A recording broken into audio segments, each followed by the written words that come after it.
ধনিক হইতাম, যাইতাম সোনার মদিনায়। আল্লাহুম্মা সাল্লি আলা সাইয়্যিদিনা মাওলানা মুহাম্মদ ওয়া আলা আলি সাইয়্যিদিনা মাওলানা মুহাম্মদ। বালাগাল উলা বিকামালিহি কাশাফাত দুজা বিজামালিহি হাসনাত জামিউ খুসালিহি। সাল্লু আলাইহি ওয়া আলিহি। লা ইলাহা ইল্লাল্লাহ, লা ইলাহা ইল্লাল্লাহ, ইল্লাল্লাহ, লা ইলাহা ইল্লাল্লাহ, লা ইলাহা ইল্লাল্লাহ, লা ইলাহা ইল্লাল্লাহ, লা ইলাহা ইল্লাল্লাহ মুহাম্মাদুর রাসূলুল্লাহ সাল্লাল্লাহু আলাইহি ওয়াসাল্লাম। আলহামদুলিল্লাহ, আল্লাহু পাকের লাখ শুকর যে আল্লাহ রাব্বুল আলামিন অসংখ্য মানুষ থেকে যাচাই বাছাই করে আল্লাহর ঘরে হাজিরা দেওয়ার তৌফিক দান করেছে। ওই জন্য আমরা শুকরিয়াটা জ্ঞাপন করি আলহামদুলিল্লাহ। দীর্ঘ একটি বছর আমাদের মাস থেকে অতিবাহিত হয়ে গেছে। মুহররম মাস আল্লাহ পাকের একটি পবিত্র মাস, সম্মানিত মাস, যে আল্লাহ রাব্বুল আলামিন এই মাসকে সম্মানিত করেছেন পবিত্র কুরআন ও হাদিসের মাধ্যমে উল্লেখ করা হয়েছে। আল্লাহ রাব্বুল আলামিন এই মুহররম দিয়ে এবং সম্মান দিয়ে, সম্মানিত দিয়ে আরবি মাসের প্রথম থেকে শুরু করেছে।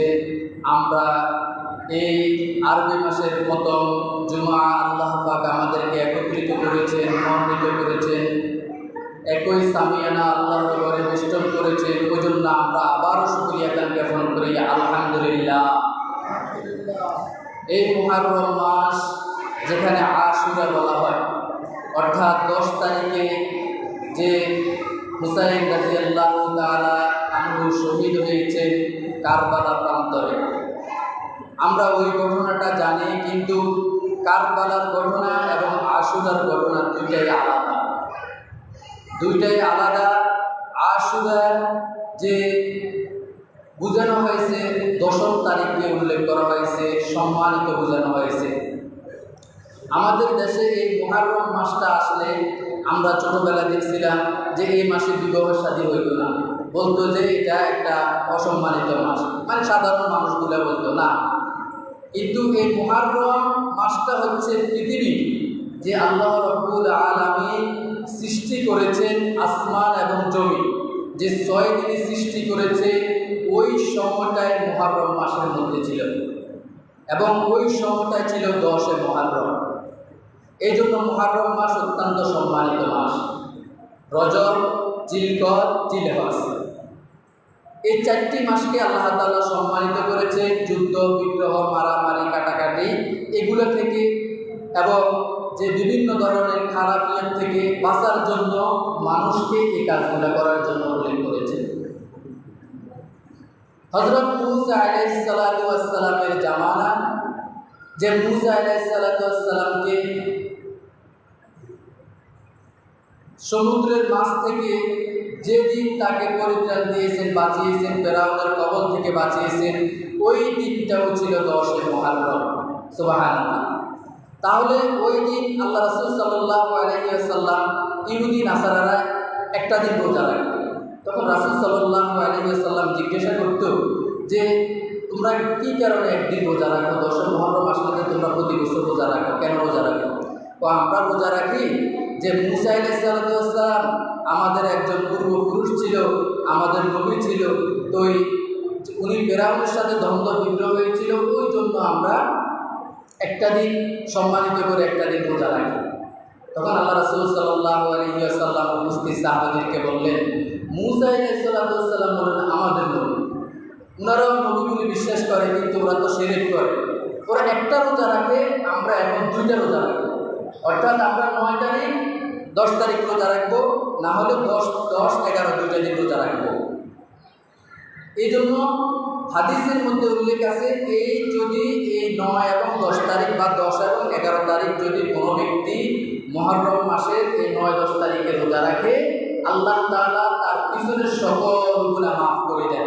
সকলে বলে সুবহানাল্লাহ।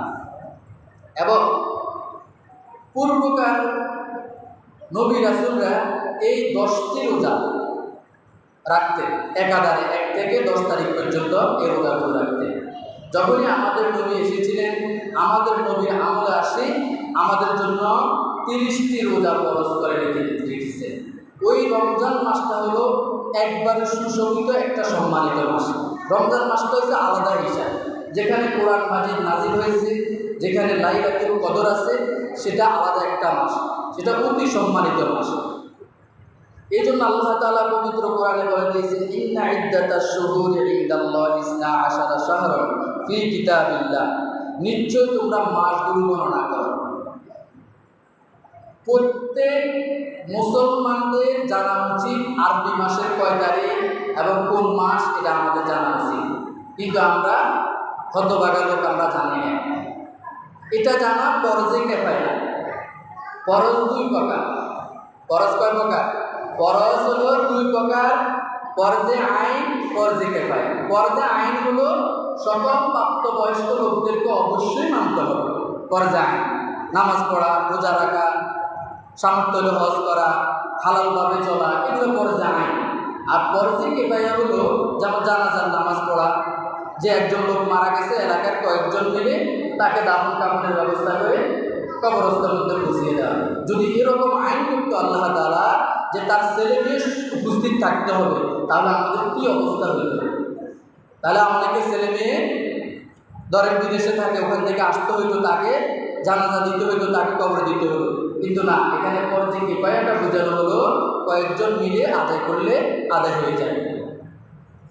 ফরজে কিফায়া হচ্ছে এই আরবি মাসগুলো গণনা করা, অর্থাৎ কিছু সংখ্যক লোক যদি এই আরবি মাসগুলো গণনা করা, আরবি মাসের 3 তারিখ জানে, অবশ্য অনেকেই জানে, এটাকে ফরজে কিফায়া হয়ে যায়। তাহলে সকলের উপর থেকে আদায় হয়ে যাবে। কয়েকজন লোক জানলে সকলের উপর থেকে আদায় হয়ে যাবে, এটাকে ফরজে কিফায়া বলা হয়েছে।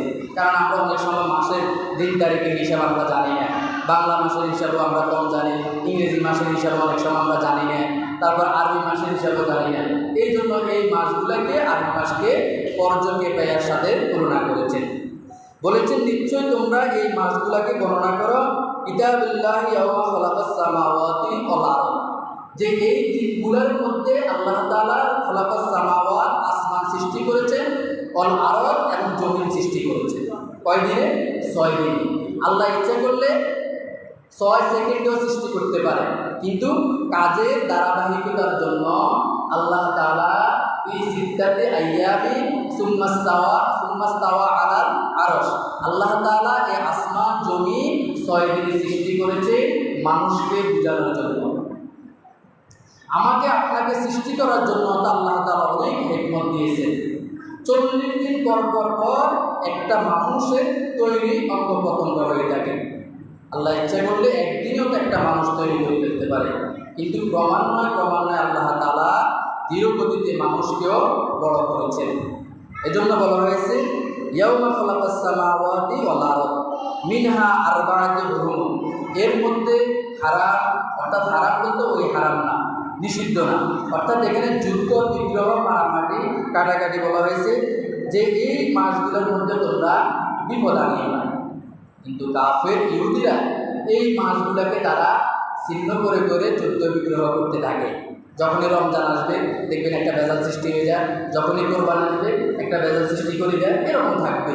যখনই এই মুহররম মাস আসবে, বছরের শেষ প্রান্তে চলে আসবে, তখনই একটা ভেজাল সৃষ্টি করে দেওয়া হয়।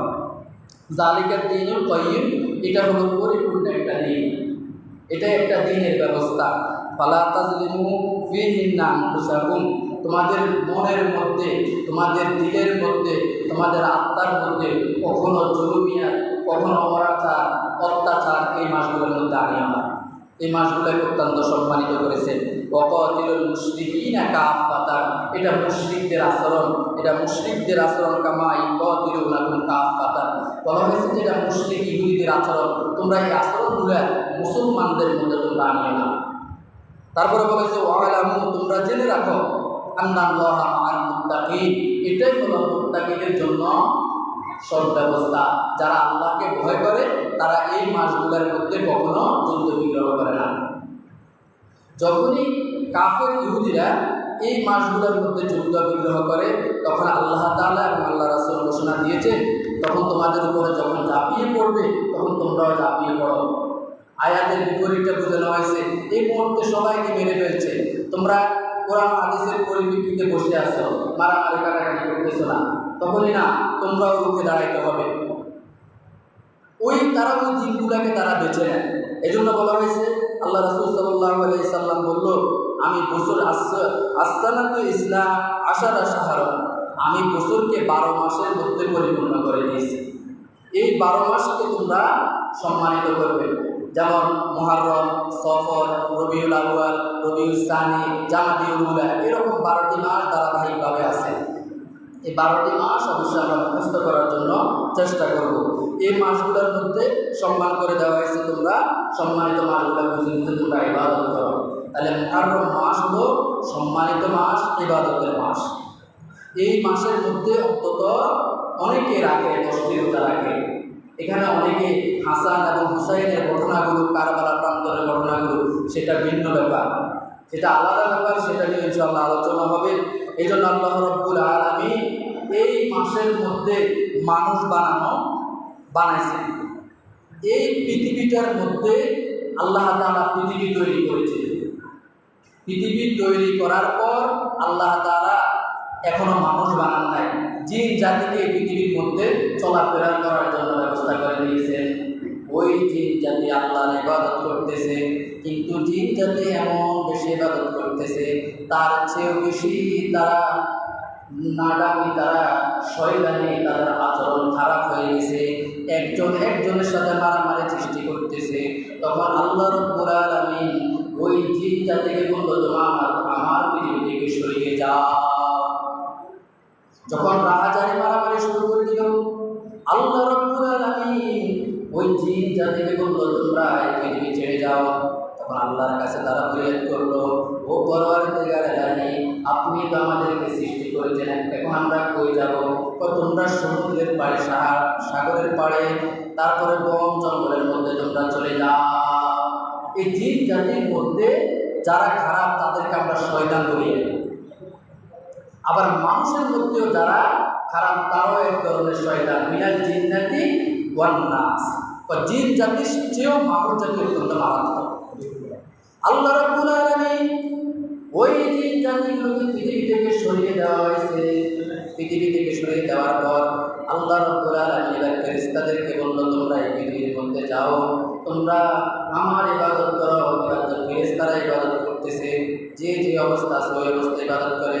ফেরেশতারা ইবাদত করার পর আল্লাহ রাব্বুল আলামিনের মনের মধ্যে আকাঙ্ক্ষা হলো, ফেরেশতাদেরকে আমি সরিয়ে দিব। ফেরেশতাদেরকে বলল, তোমরা আসমানের মধ্যে উঠিয়ে যাও, তোমরা আর ইবাদত করার জন্য কোনো দরকার নাই।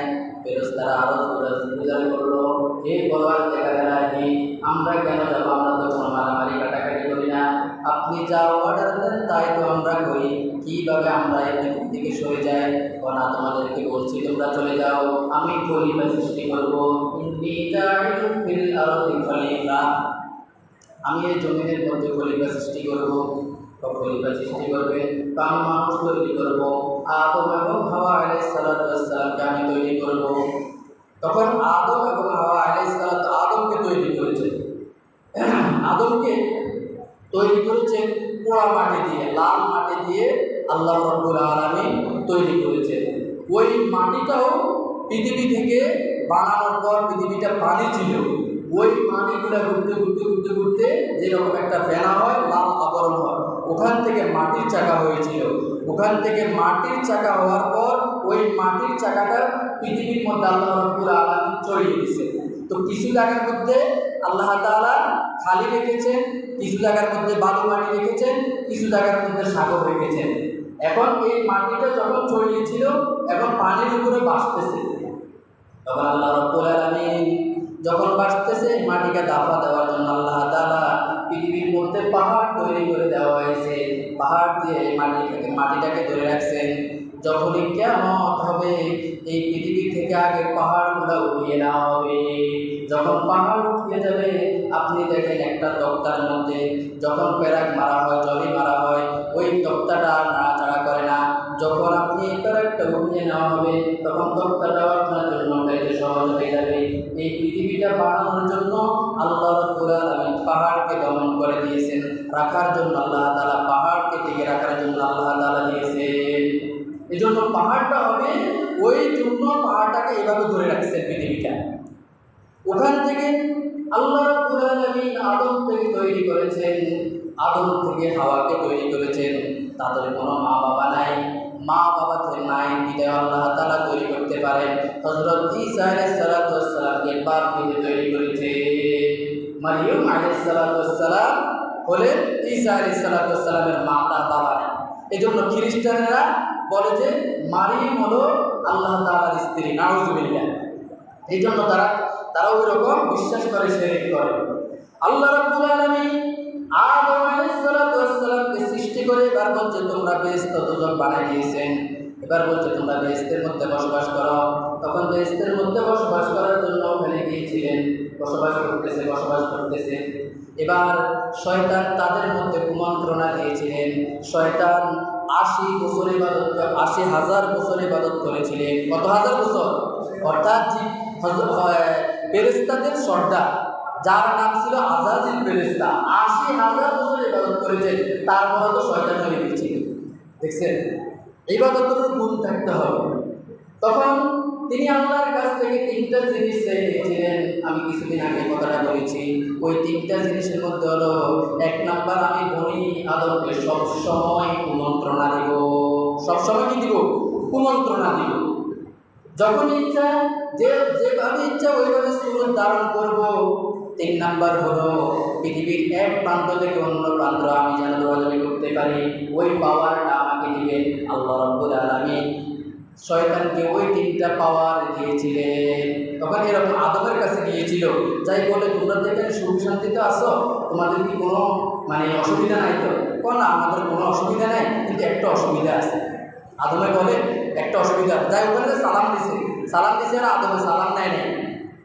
এখানে বেহেশতের মধ্যে কীভাবে মানুষের সুরত ধরে ঢুকতে পারবে? এখন সে হামাগুড়ি ঢুকে একবারে সুন্দর করে আলখাল্লা করে ভরে দেয়, ওখানে সুন্দর করে দাঁড়ায় গেছে, যে সালাম দিছে। সালাম দেওয়ার পরে আসসালামু আলাইকুম বলছেন, কিন্তু আদম আলাইহিস সালাম বলছেন ওয়ালাইকুম সালাম বলেন নাই। বলছেন তোমার উপরে শান্তি ঘোষিত হবে না, মনে হয় তুমি একজন শয়তান। যাই ওখানে আদমকে বলবো যে আদম আলাইহিস সালাম তোমাদের কোনো অসুবিধা নেই। অসুবিধা আছে ওই গাছটির নিকট যেতে না বলছে, বা ওই গাছের ফল তো খাইতে ওটা অত্যন্ত সুস্বাদু, খাওয়ার পরে তো। কিন্তু আদম যায় না, চলে গেছে। আদমকে যখন পটাইতে না পারে চলে গেছে হাওয়ার কাছে। সংক্ষেপে বলি ঘটনাটা, হাওয়ার কাছে যে মহিলা মানুষ তো মন নরম, তখন যাই ওখানে বলছে যে তোমার স্বামীকে বলছি, সে তো শুনে না। এখন তুমি এক কাজ করো, তুমি গাছের নিচে যাও।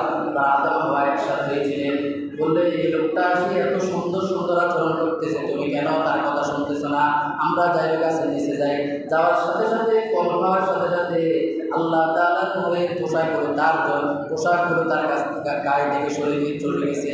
এইভাবে 350 বছর কেঁদেছে। 350 বছর কেঁদেছে। এভাবে করে আল্লাহ তাআলা মানুষ তৈরি করেছে। ওই দিনটাও ছিল 10 মুহররম। কারবালার ঘটনা আলাদা ব্যাপার। এই 10 মুহররম হযরত আদম হাওয়া আলাইহিস সালামকে মাফ করে দিয়েছিলেন। এরপর নূহ আলাইহিস সালাম এবার নূহ আলাইহিস সালাম বলল, আল্লাহ আমি আর পারি না। কিন্তু আমার আপনার নবী এই কথা বলেন নাই যে কান্না করতে শুধু সবসময় ইয়া উম্মতি বলে কান্দেন, যে আমার উম্মতকে তুমি রহমত দাও। এজন্য নবীকে বলল ওমা আরসালনাকা ইল্লা রাহমাতাল লিল আলামিন। দেখছেন, নবী আমাদের জন্য এত বেশি কান্না করেছেন। নূহ আলাইহিস সালাম এত কষ্ট পেয়েছেন, এত কষ্ট পেয়েছেন। ওই কষ্ট পাওয়ার কারণে আল্লাহর কাছে ফরিয়াদ করো, আল্লাহ আমি আর এই জাতিকে আর দাওয়াত দিব না, আমি আর পাইতেছি না। কারণ কি হইল? আমি মাত্র 80 জন নারী পুরুষ ইসলাম ধর্ম গ্রহণ করেছি, আমি আর পাইতেছি না। তাহলে তাদেরকে কি করা উচিত? তাদেরকে ধ্বংস করে দেন। দেখছেন, তাদেরকে ধ্বংস করে দেন। তাহলে ঠিক আছে, আমি তাদেরকে ধ্বংস করব। কীভাবে ধ্বংস করব? আল্লাহ তাআলা বললেন যে মহাপ্লাবন হবে। সূরার থেকে যেদিন আগুন ধরবে না, ওই উনুন থেকে পানি উঠবে, পানি উঠতে উঠতে পুরা পৃথিবীটা এরকম পানি চড়াই যাবে। নূহ আলাইহিস সালামকে বলল নৌকা তৈরি করত। এবার মানুষ বলে নূহ তো ছিল আগে আধা সাগর, এখন তো হয়ে গেল পুরা সাগর। আগে তো এখন বৃষ্টি নাই, জ্বর নাই, দোকানে নৌকা তৈরি করে। নৌকা তো বানাইছে। এখন নৌকা বানানোর পরে এক লোকের গায়ে ওখানে আমি টয়লেট সারবো। এখন টয়লেট সারতে যাই, ওখানে কি হয়ে গেছে? সে অন্ধলোক টয়লেট সবাই যায় ওখানে টয়লেট সারতে শুরু করলো। এখন এক লোকের, যে ওই সময় এক লোক অন্ধ ছিল, এখন বলে যে লোকে ওখানে টয়লেট সারতে গেছে, অন্ধ লোকটা কি টয়লেট সারতে গেছে, ওখানে পড়ে সে কি হয়ে গেছে? ভালো হয়ে গেছে। বিভিন্ন রোগের লোকেরা ভালো হয়ে গেছে। ওখানে গেছে আর সে লোকের জিজ্ঞাসা করলো, আমি নবীর নৌকার মধ্যে পায়খানা করতাম, গেছি আর আমি ভালো হয়ে গেছি। এখন সবাই ওখানে ছুটতেছে যাইতেছে। এখন ওই পায়খানাগুলো গায়ে মাখতেছে, চোখে মাখতেছে, খাইতেছে, এইভাবে করতে করতে পুরা নৌকার মধ্যে পায়খানা করছে। এখন পুরা নৌকা পরিষ্কার হয়ে গেছে। আল্লাহকে পরিষ্কার করলো, আল্লাহ এরা তো পায়খানা করছে, এখন এটা পরিষ্কার করবে। আল্লাহ তো চুপ থাকে, হেদের রাতে আমি পরিষ্কার করতাম। ঘটনা অনেক বড়, এদের হাতে আমি পরিষ্কার করাবো। এইভাবে সবাই এখন ধরেন না, শুনেন যে বাংলাদেশের লোকেরা শেষ হয়ে গেছে, এবার ভারতের লোকেরা আসতেছে, পাকিস্তানের লোকেরা আসতেছে, সবাই নবীর নৌকা থেকে শুধু ময়লা আবর্জনা সব সাফ করে এবার পানি খাওয়ার মতন ওই বাঁশ থেকে আমরা পানি গেছি না কয়েক বছর আগে, এরকম শুনতে আছে, হুজুর বাঙালি শুনতে আছে, খাইতেছি। সব দোয়া শেষ। এবার নূহ আলাইহিস সালামকে বললো, আমি ধ্বংস করবো, তুমি জোড়ায় যে গরু, একটা গরু পুরুষ গরু, একটা মহিলা গরু, একটা মুরগি, একটা মোরগ, এইভাবে তুমি জোড়ায় নৌকার মধ্যে উঠাও। নৌকার মধ্যে যখন উঠেতেছে, ওই নৌকাটা যখন পানি উঠতেছে, নৌকা ভাসতেছে, বিজ্ঞান এখন বলতেছে যদি পাহাড় নামের একটা পাহাড় আছে, ওই পাহাড়ের মধ্যে ওই নৌকাটা এখনো স্থাপিত আছে, ওখানে যাই সেইটা পরিত্রাণ হচ্ছে, পাহাড় মধ্যে উঠলো। তার ছেলেও পিছন থেকে ডাক দিয়েছিল, বাবা আমার জন্য তা খান। বললো, আল্লাহ তাআলা নিষেধ করলো, না, তোমার ছেলেও তোমার স্ত্রী সবাই তোমার বিরোধিতা করেছে এই ইসলামে দাওয়াত দেওয়ার জন্য, ওই জন্য তাদেরকেও নৌকা উঠাইতে পারবে না। এটাই হলো ধর্ম, সবাই মানতে হবে। তো নূহ আলাইহিস সালাম এইভাবে যখন ওই নৌকা থেকে, ওই প্লাবন থেকে যখন বেঁচেছিল, ওই দিনটাও ছিল কি 10 মুহররম। নূহ আলাইহিস সালাম একবারই কষ্ট পেয়েছে যখন ছোট বাচ্চাদেরকে বললো যে তোমরা এই মানুষে বললো, দেখ ছোট বাচ্চাদেরকে বললো, দেখ ওই নূহ পাগল আসতেছে। তখন ছোট বাচ্চাদেরকে বললো তোমরা ঢিল মারো। তখন আরব দেশের ওখানে তো পাথর ছিল, তখন পাথর মারতে শুরু করলো। এই পাথর মারতে তখন নূহ আলাইহিস সালাম খুব কষ্ট পেয়েছে। আমার আপনার নবীকে হতো তাইফের ময়দানে পাথর মেরেছিল ছোট বাচ্চারা, তারপরে তো বদদোয়া দেন নাই। বদদোয়া দিলে তো আজ পর্যন্ত আমরাও থাকতাম না। তখন নূহ আলাইহিস সালাম ওই সময় বদদোয়া দিয়েছিলেন। ওই বদদোয়ার কারণে আল্লাহ তাআলা ওই নূহ জাতিকে আল্লাহ তাআলা ধ্বংস করে দিয়েছে। ওই ধ্বংস করে যেদিন পরিত্রাণ দিয়েছে, ওই দিনটাও ছিল 10 মুহররম। ওই দিনটাও ছিল কি 10 মুহররম। যখন মূসা আলাইহিস সালাম ফিরআউনের সাথে দ্বন্দ্ব হয়েছিল, যে 12টি রাস্তা সমুদ্রের মধ্যে হয়েছিল, আল্লাহ তাআলা মূসা আলাইহিস সালামের হাতে ছিল লাঠি। মূসাকে বলল, মূসা তুমি এই লাঠি দিয়ে কি করো? কখনো আমি বকরির জন্য, ছাগলের জন্য বাধা লাগাই, যখন আমি পথের রাস্তার মধ্যে কোনো কষ্টদায়ক বস্তু দেখি তখন এই লাঠি দিয়ে সরাই দিই। এই লাঠিটাও ছিল তার জন্য অত্যন্ত কারামত, তার জন্য ছিল ইলহাম, তার জন্য ছিল কি মুজিজা। মূসা আলাইহিস সালাম এই লাঠিটা ছিল, ক্বালা ইয়া মূসা, যে মুসা আলাইহিস সালামের হাতে যে লাঠিটা ছিল ওটাও ছিল। ওই লাঠিটা যখন সমুদ্রের মধ্যে বাড়ি দিয়েছিল, যখন ফিরআউনের কবলে পড়েছিল, তখন পারণের রাস্তা হয়েছিল। মুসা আলাইহিস সালাম সমুদ্রের তার জনবল নিয়ে সমুদ্র পার হয়েছিল। ওই সময় ফিরআউন মনে করছে তার জন্য রাস্তা তৈরি করেছে। ওই রাস্তা দিয়ে পার হওয়ার জন্য মুসা আলাইহিস সালাম গিয়েছিল, কিন্তু ফিরআউনের লোকেরা গিয়েছিল, কিন্তু ফিরআউনের লোকেরা উঠতে পারে নাই। এই সমুদ্রের মধ্যে তলদেশে ডুবে তারা মারা গিয়েছিল। ওই সময়টাই ছিল 10 মুহররম। যখন এই সময়টা ছিল তখন 10 মুহররম ছিল। তারপরে হযরত ইউনূস আলাইহিস সালাম মাছের পেটে 40 দিন ছিল। 40 দিন থাকার পর ওই মাছ তুলে দেওয়া হয়েছিল। ইউনূস আলাইহিস সালাম মাছের পেটে থাকতে মাছটা কত বড় ছিল। আল্লাহ তাআলা ওইভাবে এক এক নবীকে এক একভাবে আল্লাহ তাআলা তাকে সহযোগিতা করেছে। নবীরা যদি জেলে যাইতো, জেলেও সহযোগিতা করতেন। হযরত ইউসুফ আলাইহিস সালাম জেলে ছিলেন, ওই জেলের মধ্যেও তো ইউসুফ আলাইহিস সালামকে আল্লাহ তাআলা সহযোগিতা করেছিলেন। মাছের পেটে যখন ইউসুফ আলাইহিস সালাম থাকতেন, এখন জিবরাইল আলাইহিস সালাম ওখানে গিয়েছিলেন। জিবরাইল আলাইহিস সালাম ইউনূস নবীর সাথে কথোপকথন করতেন। যে রকম ইব্রাহিম আলাইহিস সালামকে আগুনের ভিতরে রেখেছিলেন, ওই আগুনের মধ্যেও তো জিবরাইল আলাইহিস সালাম কথা বলেছিলেন। তাহলে আগুনে পড়লেও আল্লাহ তাআলা নবীদেরকে ওখানেও সহযোগিতা করেন, জেলে গেলেও সহযোগিতা করেন, নদীর মধ্যে সাগরের মধ্যে পড়ে মাছের পেটে ডুবে গেলে ওখানে সহযোগিতা করেন। এবার ইউনূস আলাইহিস সালাম একবারই পাহাড়ের সাগরের তলদেশে যখন চলে গিয়েছিল, পাহাড়ের তলদেশে গুনগুন আওয়াজ করতেছে। ইউনূস নবী জিবরাইলকে জিজ্ঞাসা করলো, হে জিবরাইল আলাইহিস সালাম, এইগুলো কিসের আওয়াজ শুনতেছ? তুমি জানো নি এই সাগরের তলদেশে যত পোকা মাকড় আছে, যত বালু কণা আছে, সব কিছু আল্লাহ তাআলার জিকির করতেছে। লা ইলাহা ইল্লাল্লাহু মুহাম্মাদুর রাসূলুল্লাহ। এইভাবে আল্লাহ তাআলা তার এই তলদেশে যে পানির নিচে কি আছে সবগুলো আল্লাহ তাআলা জিকির করতেছে।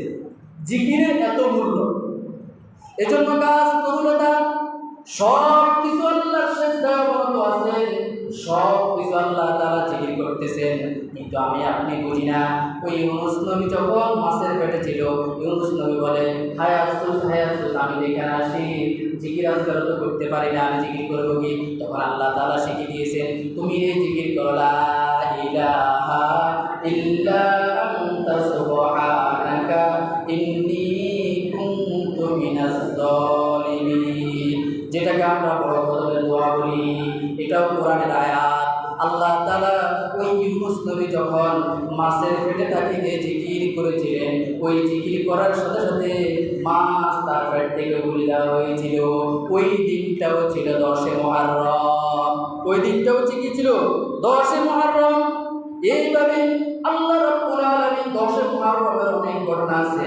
হযরত ওমর রাদিয়াল্লাহু তাআলা আনহু যেদিন শাহাদাত বরণ করেছিলেন, কাফির ইহুদিরা মেরেছিলেন, ওই নামাজরত অবস্থায় ছিলেন, ওই দিনটাও ছিল 10 মুহররম। ওই দিনটাও ছিল কি? 10 মুহররম। তাহলে 10 মুহররমের অত্যন্ত গুরুত্ব। তাহলে আসমান জমিন যা কিছু সৃষ্টি করেছে ওই দিনটাও ছিল 10 মুহররম। এখন আমরা 10 মুহররমকে মনে করি হাসান হুসাইনের ঘটনা। হাসান হুসাইনের ঘটনা হলো কারবালা প্রান্তর, ইয়াজিদের ঘটনা ওইগুলো ভিন্ন ব্যাপার। এইভাবে ইয়াজিদের ঘটনা 6000 সৈন্য নিয়ে হাসান হুসাইন কারবালা প্রান্তরের মধ্যে গিয়েছিলেন। বালুময় এলাকা, পানি নাই। ওই পানির জন্য যখন গিয়েছিলেন যে তোমরা ঠিক আছে পানি দাও, ফোরাত নদীর পানি দাও, এই জন্য যে তৃতীয় বিশ্বযুদ্ধ হবে ওই ফোরাত নদী দিয়ে স্বর্ণ উৎপাদন হবে, ওটাকে কেন্দ্র করে যুদ্ধ হবে। ওই যুদ্ধ বিগ্রহ যখন হবে তখন বলবে এক দল আসবে, খোরাসান থেকে কালো পতাকা নিয়ে আসবে। ওই কালো পতাকার মধ্যে ইমাম মাহাদি থাকবে, ইমাম মাহাদি ওই দলের ভিতরে থাকবে। সবাইকে বললো তোমরা আসো আসো, কিছু লোক কিছু দূর দূরান্ত থেকে যাবে, আবার ফিরে আসবে, আবার যাবে, আবার ফিরে আসবে। যারাই ওই দলের মধ্যে যাবে তারাই হবে মুহাম্মাদুর রাসূলুল্লাহ সাল্লাল্লাহু আলাইহি ওয়াসাল্লামের প্রকৃত উম্মত। এখন যে যুদ্ধ বিগ্রহটা হইতেছে এটা হচ্ছে মানে দেশ রাজত্ব নিয়ে, যেখানে হযরত হুসাইন রাদিয়াল্লাহু তাআলা আনহু বললেন যে তোমরা তোমাদের সব কিছু তোমরা মানো, তোমরা জানো আমি কে, আমি রাসূল সাল্লাল্লাহু আলাইহি ওয়াসাল্লামের নাতি হযরত আলী রাদিয়াল্লাহু তাআলা আনহুর ছেলে, হযরত ফাতেমা রাদিয়াল্লাহু তাআলা আনহার ছেলে। তোমরা জানো আমি যুবকদের জান্নাতের মধ্যে যুবকদের সর্দার হব। আল হুসাইন সাইয়্যিদা শাবাবি আহলিল জান্নাহ, যেটা প্রতি জুমার মধ্যে আমরা খুতবার মধ্যে পড়ি যে যুবকদের সর্দারের মধ্যে হবে। এজন্য যখনই যুবকরা থাকো ওই যুবকরা হতে হবে ইসলামের জন্য, দেশের জন্য, দেশের জন্য সব সময় এগিয়ে থাকতে হবে। ওই এগিয়ে থাকলে সে হবে হাসান হুসাইন তাদের জন্য সুপারিশ করবে, কারণ হাসান এবং হুসাইন ওই যুবক বয়সে শহীদ হয়েছিলেন। এটাই ছিল কারবালা প্রান্তরের ঘটনা। কারবালা প্রান্তরের ঘটনা ইনশাআল্লাহ সামনের সপ্তাহ বাকিটা আলোচনা করব। আজকে 10 মুহররমের যে মুহররম মাস শুরু, এই মুহররম মাসটা কিভাবে এসেছিলেন, সম্মান আমরা কি করব প্রত্যেকটা মাসকে, ওই জন্য আমি আবারও বলতেছি আরবি মাস গণনা করা প্রত্যেক মুসলমানদের জন্য প্রয়োজন।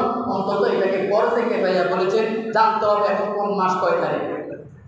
ফরজে কিফায়া করার উদ্দেশ্য হলো যে অন্তত কিছু সংখ্যক লোক জানলে সকলের থেকে আদায় হয়ে যাবে। আমরা ফরজ কয় প্রকার ওটা আমরা অনেকে জানি না। ফরজে আইন, ফরজে কিফায়া, সুন্নত দুই প্রকার, সুন্নতে জায়েদা, সুন্নতে মুআক্কাদা। সুন্নতে মুআক্কাদা অবশ্যই কি করতে হবে, আর সুন্নতে জায়েদা যেটা মানলে ভালো, না মানলে কোনো গুনাহ নেই।